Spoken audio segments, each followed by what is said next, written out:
For the fans supporting us and following us on our social media, they could see a disappointed manager after the last weekend. How would you describe the players' reaction during this week after last weekend? The reaction's been good. Obviously we trained Monday, Tuesday, Wednesday, so we did an extra day this week. That wasn't like a punishment, it was just part of the planning. So we've increased the load, but I think the intensity has shot up, particularly Tuesday, Wednesday. And then even yesterday the intensity was really high. We see not more effort, but faster decision making, faster actions in the game, a little bit more quality. But again, it's just part of the process.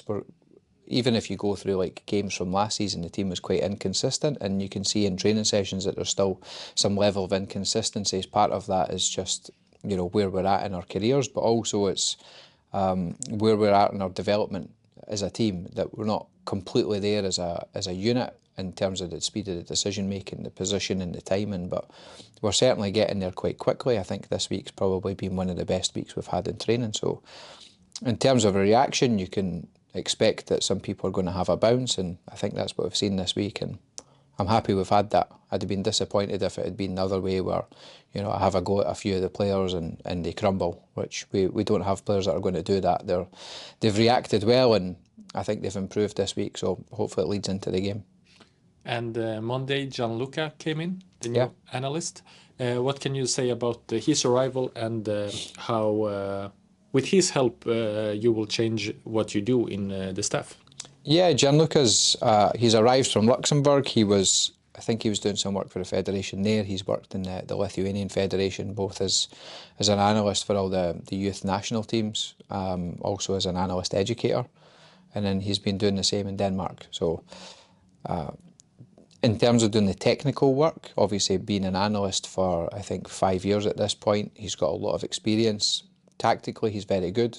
Obviously, when we did the job posting, we got over 500 applications. We did 16 phone interviews, and then we had 4 kind of video interviews where everybody was presented with a task and they were all given the same task. I thought Gianluca's task was of really high level, the tactical insight he gave, his process for how he found the clips to do the job. But most important for me was the personality. He's a fun guy. He's serious when he needs to be, but he can relax and you can have a bit of a laugh. So I think when you spend a lot of time with staff, people have to have the right personality, and he fits in with that. So he can do the job to a high level, but he's also a good guy, and we look forward to working with him more in the future. We haven't posted any game squads this year from the first friendly, and we won't do it throughout the season either. Can you just explain why you choose to do it like this? I'd prefer to do it on the day of the game. I think it's better for people just not to be talking about the team for 24 hours. I think if you put it out, 36 hours before the game, people start talking about it, and I think with the modern world now, things turn negative really easily. If people want to poke holes and reasons why, or I quite often joke that the best player in the team is the one on the bench. So when we put out the team and people start questioning things, quite quickly it can turn into a negative. But also I think from the perspective of other teams, they can look at the team, they can look at the lineup if you post it 36 hours before the game, and maybe it affects their decision making. They can change the team, change the shape, try and plan in ahead what we might be doing, because tactically I like to try and throw some different ideas against different teams and different lineups. So instead of giving them time to react and think about it and discuss it, they don't have that time, and that can potentially give us an advantage. So I think it's just better that we try and keep things in-house and put it out as late as possible, and there's many reasons for that, but I feel like if it gives us a competitive advantage, then that's what we try to do. With that in mind, what can you share about the availability for the game tomorrow, since we've had some illnesses in the house? I don't think the team will look dramatically different from what people would expect of the players we've got available. We're still going to try and play a back four, we're still going to try and be offensive minded, we're still going to try and press high. It might be one of those weeks where we try and play more goal scorers together. So we'll see what happens with the lineup, but yeah, I think we're going to try and go as offensive as we can with the players we've got available, and again try and impose our way of playing on a good opponent. Can you say anything about the players not being available?